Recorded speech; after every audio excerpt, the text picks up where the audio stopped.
Part of the royal family. Hey fam, this is Ms. V, and I'm down here in Mobile, Alabama, and we're here for the Spirit of Our Ancestors Festival, and we just got through seeing this amazing play called An Ocean in My Bones, written by and directed by the award-winning Terrence Spivey. We're sitting here in Mobile County Training School. Wow. I mean, it's so special for me. Yeah. Did you go here? Yes, this is my alma you mater. went here? Yep. You're sitting in the cafeteria and you ate at this probably ate at this table. Yes, it's a special moment for me. Well, introduce yourself. Well, how you doing? I'm a retired U.S. Navy Chief Jason Lewis. Just finished 24 years and found myself crazy enough to go into stage acting. So proud to be here with you. I saw you in an interview, Petty Officer, Chief Petty Officer. Yes. Wow, I know your story too. Yes. How you found out you were here doing some volunteer work with the Navy. Yes. And this story was being unfolded as we speak. Yes. And that's how and now you're in the play. Yeah. You know there are no coincidences in life, right? It's all synchronicity. Give us a little bit about your story. Well, tell us how you got involved with this story. Well, it's personal. I grew up here. I grew up in the inner city, right over across the bridge, and had five very intelligent brothers that I hung out with. But I'm the one that's here. One of them dead. The other shot somebody. The other one went to jail. The other one is paralyzed.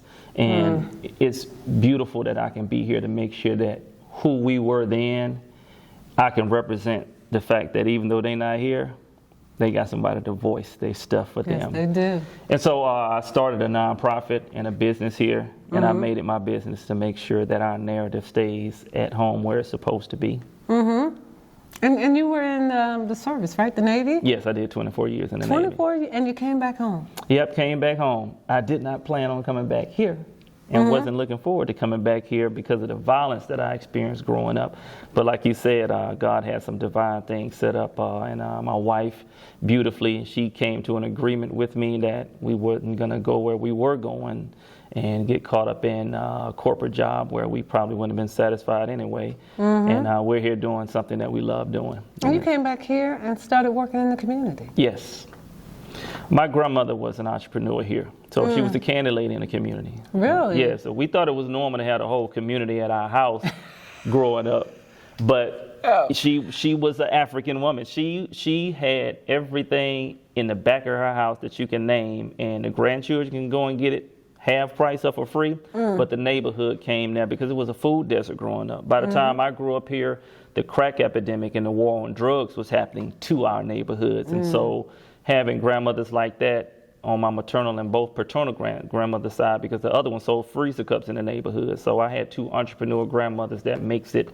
I had an example of what it looks like to come back to the community and serve already. Entrepreneurs. And you went off and went to the Navy? Yes. And then and achieved a high rank. You should be proud of yourself. Congratulations. Thank you. And then came back and started working in the community. Yes. And I love your story because I was listening to your story and you were here and you brought some of your Navy buddies and you were doing community work, and they had just found the Clotilda and they were having a meeting in the exact school we're sitting in right now. Yeah. Right? Yeah. In your workshop. I think it was in your old workshop. Yeah, we was literally, you really can't make this up in a movie. No, you cannot make this up. We set a random date with Mr. Cleon Jones, who was a community leader. He's been taking care of this community for a while. And said, we're just going to come out on March 3rd, 2018. We decided that 2 months earlier. Showed up with about 52 sailors. He had already been doing a lot of preservation work in the community. So I said, I just want to come back and get to work because my grandmother's house is about 1,000 feet from here right now. At about 9 a.m., I went back to get water in my old wood shop class because that's where he set up all of his meetings. And it was all these people in suits and ties. And I ran into Mary Elliott of the Smithsonian. Did not know who she was. She pulled me to the side, asked me did I plan all of this. I said, plan what? It ended up turning out that it was one of the first official meetings that they was thinking that they'd found that ship. And so I said, well, I'm going back to work with my people. She said, nah, you might want to stay for this. I grew up here my entire life for 18 years and never heard anything about West Africans coming and settling a community. And it's the school that my parents went to, my aunts and uncles went to, and I went to, was built and established by these West Africans, and so that's what makes it personal for me. I learned all of that in that one setting, so it was beautiful. I learned about it. Wow, no coincidences, synchronicity. You were Yes. supposed to run upon this story, Yes, and now you're a part of it. yes, yes, literally. Now tell me, how's it been being a part of this story? How did you get involved with the play first?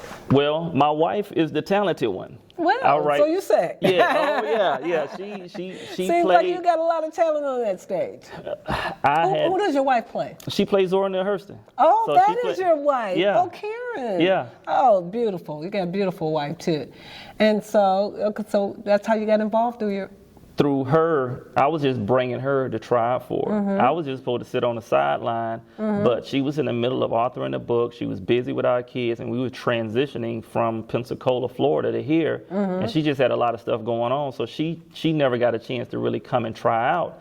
And I came, and Terrence Spivey had me do a reading for somebody that just so happened to not be there. And I ended up reading for the role of Peter Lee, and lo and behold, I end up getting a role and end up getting a role as King Lele. But what Terrence didn't know was I was still an active duty chief in the Navy, and I end up getting the role of Peter Lee, who was the chief of the community. Wow. And so it sent goosebumps through my body when he said, yeah, you need to come back and try this again. And I ended up getting a role, and it's just been a beautiful experience ever since. And Peter Lee is an important figure in this play because not only was he the King Lele's relative that was sold or trafficked. I like to say trafficked. Yep. That was Keep it trafficked. real. Right. Keep it real. He was trafficked. Yeah, but he's one of the founders of Africatown. Yes. The backdrop behind him is he was either what they would call the Yavagan, and that was a person that would be the representative for the king. They would be given the seal, and he probably didn't agree with them selling off people after so many times of doing that. And he ended up being given as a gift. King Lele was so pissed with him, he just said, I'm just going to give you as a gift to Captain Foster. Just like, go. And he's traded off his chattel with the rest of that 110 plus, and he ends up coming here. And the crazy part about his story is this. They end up accepting him into the circle of leadership because he was a nobleman at the end of the day, so he had gone through certain rites of passages in West Africa that established him. And so whenever that colonizer was going to West Africa to pick up enslaved people, they knew that West Africa, specifically Benin, were chief administrators. So just the people as a whole were administrators, so they weren't just going just random places. Right. They needed somebody to administrate their plantations, do leadership to the people that was unruly. They wasn't just getting any old body. So they wanted the cream of the crop. They wanted the cream of the They crop. were getting the top, the 10%, the 10%ers. Yes. So these are smart, innovative, talented people they brought over here. Yes, smart, innovative, and ends up that innovation falls down in a way where I knew it personally because my Uncle David Lee grew up with James Lee, who was a descendant of Peter Lee. James Lee scored the highest on the statewide high school test in Alabama when he was coming out of high school, and he's a descendant of Peter Lee. Wow. You can't pass shake down. You can't You can pass down trauma. You can pass down greatness. Yes, you can. It does pass down, doesn't it? It does. So now tell me, you have a favorite scene? You have a favorite line in this play? My most favorite line is the part about Kasula. He's a warrior because it removes all that docile. Oh, we want all the smoke in the world when it comes to we didn't just bend our backs over No, we did not. and come over here. We fought and we were Maroons. We were in Haiti. We was doing revolts around the world. And when Zora Neale Hurston interviewed him, she's on a track to head to Haiti and to New Orleans. And this is the first Maroon space. People won't say Maroon as it relates to Africatown, but they were self-determined and created their own space. It's the only few places in the world you'll look at a map in the Archives Museum in Mobile, and you'll see that they named this an African colony on an actual map by people who was colonizers. That's how much respect they had. So when it says that he was a warrior, It registered with me because they had respect back then. We don't talk about that because that ain't the narrative that people want to hear. Well, that leads into my next question. This story is so huge. Yes. Such a big story. I think, and I'll say it over and over, it is one of the most important stories in the 21st century. Yes. It is our direct link back to Africa. Directly. Right? Where do you see this story going, and what is your hope? My hope is me and you doing this interview 2 years from now, sitting in the middle of Ghana and Nigeria with over 5 million people. Absolutely. With over 5 billion people on the continent saying, they didn't teach us that in school either. We gonna connect with our people over in America, and we finna make some things happen. This story is so huge that it doesn't belong to us. This belongs to the world. It does. And I want them to say, that little 13, and they say we're 13% of the population. Ain't nobody's joke. And we never have been. Nope. And we never will be. Nope. Well, thank you. Thank you. I'm so honored. Man, I didn't know that was you. I've seen your interviews. I was so impressed. Thank you for sitting down with me. I will be back next year. We're going to do this again, and then we're going to do it in Africa. Yeah. Because I'm with you. I got that vision, too, and I believe in visions. Yeah. Look, in 2 years. Yeah, let's count 2 years. Let's count 2 Because years. we're going to be in Africa, and we're going to do this interview in Africa. Yes. Mark our words. All right, well, give us some information about you, where we can reach you on social media, how they can reach out to you and contact you, or on our listening audience, our visual audience. Okay, well, go to africatours.com because I own the tourism business here. Not that I care about the tourism, but I care about the narrative. And so when people are booking tours to come down here, myself and a couple of other young professionals from the community started tourism business because we grew up with the story, specifically one of the descendants. I am creating this space called Africa in America. This is, I'm going to leave this with you because I want you to post this on your page. I because will.